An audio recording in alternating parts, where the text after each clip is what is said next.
This is the man responsible for Storm losing her powers in the comics. Kinda. Let me explain. Forge is a member of the Cheyenne tribe and has been trained in the art of mysticism by the shaman Naze. But Forge would soon stop his lessons in sorcery and rebel against the Cheyenne heritage, becoming a soldier in the US Army in order to serve in the peacekeeping force in East Asia. His platoon gets ambushed, and in a fit of rage, he uses his sorcery to summon a gateway for demons to enter and destroy the enemy at hand.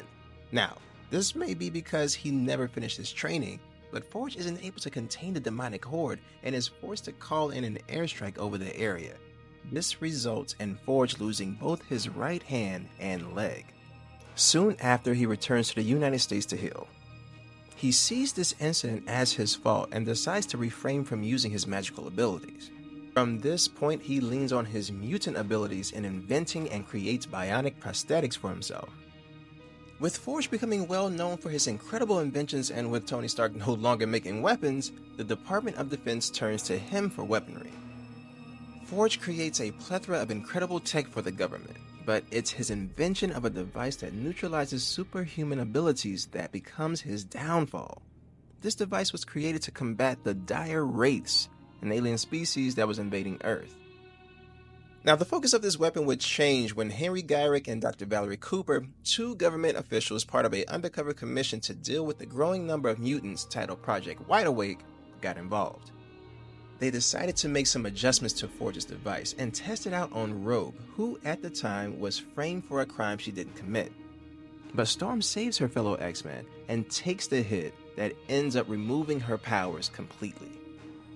Forge's guilt for being partly responsible for Storm losing her powers pushes him to save her from the river and take her back to his headquarters to nurse her back to health.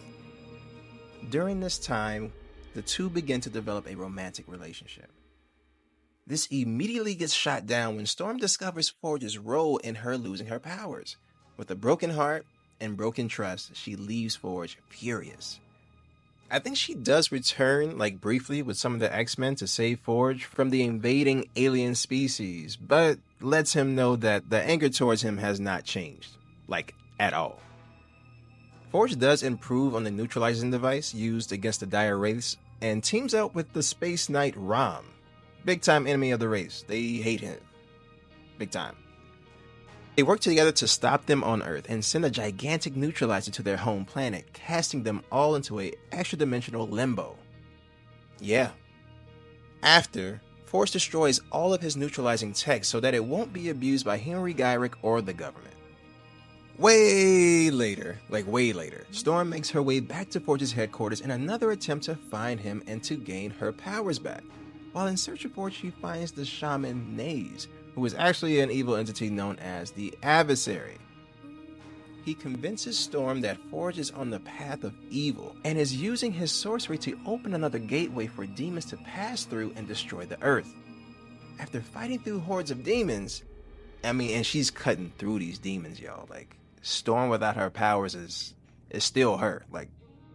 Don't forget. After fighting through the hordes of demons, Storm finally stops Forge, just to find out that what she believed was a lie. Forge wasn't trying to destroy the world, he was trying to save it. As they fall seemingly to their death, they are pushed into another dimension, leaving the path open for the Adversary to take the planet. During this time in this dimension, they heal and rekindle their love for one another. We're not clear for that. During his honeymoon phase, Forge also discovers a way to restore Storm's powers, say that 5 times fast, by shooting her with a device to restore the RNA in her genetic code, allowing her to access her powers again. The device works, and with her powers, paired with Forge's sorcery, Storm opens a way back to their original dimension. Storm and Forge return to Earth in time to team up with the X-Men and fight the Adversary. During the fight, Forge realizes how to beat the evil entity. With his powers, he utilizes the souls of the X-Men, channeling that power and stopping the Adversary. Believing he had killed the X-Men in the process, Forge kinda exiles himself.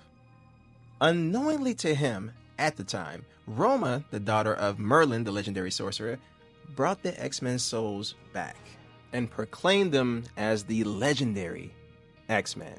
And that is how it went down in the comics. I'm very excited to see what twists and turns they add in the X-Men 97 episode. If you enjoyed the content, feel free to like and subscribe to the channel. Very small gesture can go a long way as far as support for this channel. Again, this is the weekly observation of superheroes. See y'all next time.